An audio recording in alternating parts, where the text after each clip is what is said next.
Today I'm going to quickly talk about the ending of BoJack Horseman, so no doubt there will be spoilers ahead for the entire series. BoJack Horseman screwed over everyone around him. BoJack gave Sarah Lynn his heroin, and when she overdosed, he took 17 minutes to call 911. She died in the hospital, and that 17 minutes could have saved her life. She didn't have good parents, much like BoJack's upbringing. He could have been the role model she needed. But in the end, BoJack was responsible for her death. In the episode The View from Halfway Down, we see Sarah Lynn at the dinner table next to BoJack. When they're all discussing sacrifice, she claims that she gave her whole life to please her fans and the people around her, only to be used by people like her mother and her manager. In the end, Sarah Lynn's life was worth $5 million and some jail time. The Xerox lawsuit was 20 times more impactful to BoJack than the death of Sarah Lynn. At the dinner table, when Sarah Lynn is ranting about being remembered, she's interrupted by Secretariat / BoJack's dad. He even takes Sarah Lynn's chair next to BoJack, symbolic of how she was forgotten. BoJack finally went swimming in his pool and nearly died, most likely traumatizing the kids of the family that found his lifeless body. One of the kids even got famous when he claimed BoJack scared the BoJeebies out of him. And of course, they're using the sneezing picture. The BoJeebies kid is becoming another child star like Sarah Lynn, and he also starts with trauma caused by BoJack. By the way, in the article below the BoJeebies kid, we learn that character actress Margot Martindale is finally getting the recognition she deserves because of her new film. BoJack made Diane feel miserable for a long time because he put his suicide on her, and made her feel guilty for leaving LA to be happy. Gina is suffering from PTSD because of BoJack's abusive behavior when he was on drugs, and after he strangled her. In the episode A Quick One, while he's away, she was extremely anxious and kept resting her hand on her neck when she was arguing with Justin, and freaked out when a surprise stunt happened that reminded her of BoJack drugged up with his hands around her neck. When Kelsey was looking for someone to play the lead role in Fireflame, she wanted to get Justin's opinion on Gina, and Justin claimed, "I don't know what happened. I worked with her a couple years ago. She was great, but and then he recommends someone else." This trauma began to interfere with Gina's career and reputation, and it almost took a huge opportunity from her. But thankfully, Gina ended up getting the lead role in Fireflame, something that's shown to us by the billboard behind Mr. Peanut Butter in the final episode. Everyone I know who watches this show can relate to it, as it's about broken people trying to make sense of everything. In the episode Good Damage, Diane questions what was it all for, referring to the trauma, the damage, and all of this mistreatment she went through. What good are all those experiences if no one knows about them? How do you reach out and connect with the people who are going through what you went through? In Good Damage, we learn that you don't have to have a straightforward memoir or stay entirely true to life. Diane can still incorporate those experiences and trauma into whatever story she decides to tell. It's easier for an audience to digest those messages if it's in the subtext of a fictional, more colorful narrative.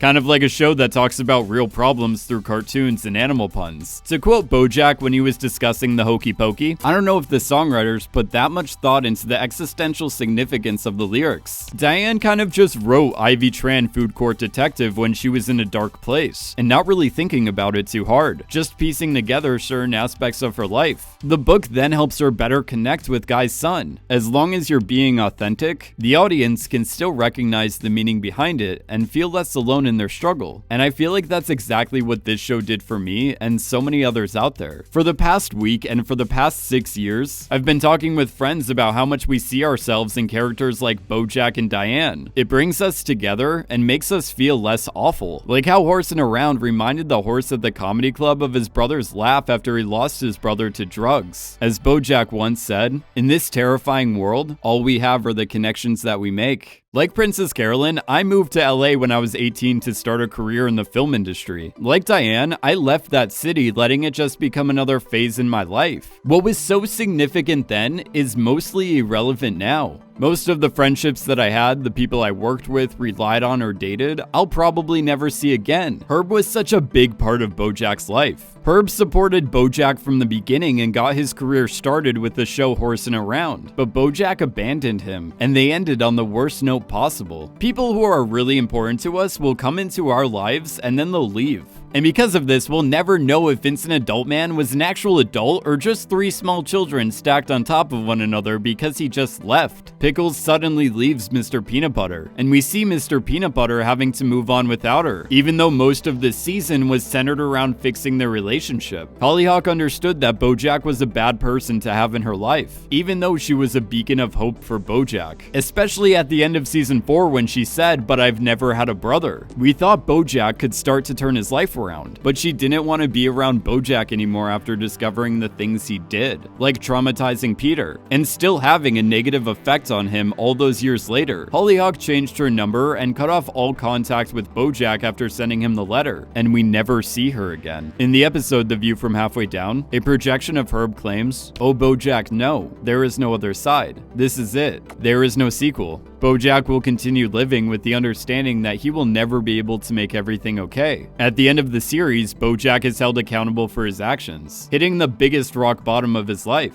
However, even after so many rock bottoms, the show never treats BoJack like he's a lost cause. After every big life-changing moment, BoJack still falls victim to his own self-destructive behavior. This is a very important aspect of the show. It's not like your average sitcoms or other traditional television shows. Your life doesn't turn around after one profound moment. It's a collection of everything with the need to be better. It can take a long time with a lot of relapses. BoJack will most likely start drinking again, then get sober and continue this cycle, but it gets a little better each time. Every time he stops drinking and doing a lot of drugs, he will repair some of that damage and stay sober a little bit longer. Following the words of a wise snow monkey, but you gotta do it every day. That's the hard part, but it does get easier. BoJack is gradually making changes in his life, starting with the small things like how he made such a big deal about hating Honeydew, but at the wedding he tries Honeydew and genuinely likes it. When BoJack signs over the rights to remove himself from the show, it wasn't just for the money or him getting manipulated by Angela again. It was symbolic of him starting to move on from horsing around. Even though he does more damage than good, every time BoJack goes through this cycle, he starts to better the lives of others a little more. Stuff like him setting up Maud with Todd, who are perfect for each other. At the wedding, we see that everyone has an ending that doesn't involve BoJack. He is no longer the center of their lives. All of the main characters come from broken families. So it's good to see that Princess Carolyn managed to create a stable family, finally finding a balance between her personal life and work. Plus, it's also hinted at that Judah is going to be a great dad, as all the kids Todd was watching latched on to Judah as they recognized him as a good parental figure. Mr. Peanut Butter was there to pick up BoJack the moment he got out of prison. Even though he is still somewhat self-absorbed, Mr. Peanut Butter has been consistently loyal and an overall good friend and good dog this entire series. Being able to let go of Pickles was showing us how he was becoming okay with being independent, no longer relying on other people for happiness. The scene on the beach with BoJack and Todd was emblematic of their relationship throughout the entire series. We start the scene with Todd on BoJack's shoulders, representing how Todd relied on BoJack so much at the beginning, as they leave behind one trail of footprints in the sand. Then the two separate and start walking, leaving behind 2 trails of footprints, representative of how Todd went down his own path and found a life without BoJack. When intellectually discussing the hokey pokey, Todd puts significance on the lyric, "You turn yourself around." As we look back, we can see their footprints slowly getting erased by the waves, representing how all those moments they've experienced with and without each other are gone. But here, in a brief, fleeting moment, their paths cross once more. The ending is a mix of everything. It's a comedy and a tragedy. Some characters get what they want and others get what they deserve. In season 1, the last time we see BoJack and Diane together, they're on a rooftop with their backs turned to us overlooking the city, talking about what they're going to be. The last time we see them in the series, they're on a rooftop facing us overlooking the ocean. It looks like they've turned themselves around. Later happened, and now they're reflecting on what was. We get the feeling that it could be the last time these two ever talk to each other. Unlike the feeling of eternal friendship we get from traditional finales of sitcoms we have grown accustomed to, Diane still hangs on to the voicemail BoJack left her. However, she found her peace with what happened between them. She has someone else in her life to help her through the pain and suffering. suffering. She is finally growing an appreciation for the people that used to be in her life, and learning to be okay with the person she is now. And BoJack is starting to learn the same thing. This is not the end, because life doesn't have happy endings or endings. It will just continue until you're dead. BoJack and Diane come to the understanding that they don't need each other anymore, as they no longer have anything to say to each other. Both are dressed in blue as the song Mr. Blue by Catherine Feeney plays. The lyrics Mr. Blue, I told you that I love you, please believe me. Mr. Blue, I have to go now, darling, don't be angry, is further implying that this will probably be the last time BoJack and Diane ever speak to each other. Diane is grateful that BoJack was in her life, even if their experiences together were more bad than good. They both care greatly for each other, but she has to move on. They appreciate the moment they're in now, knowing their friendship was nice while it lasted.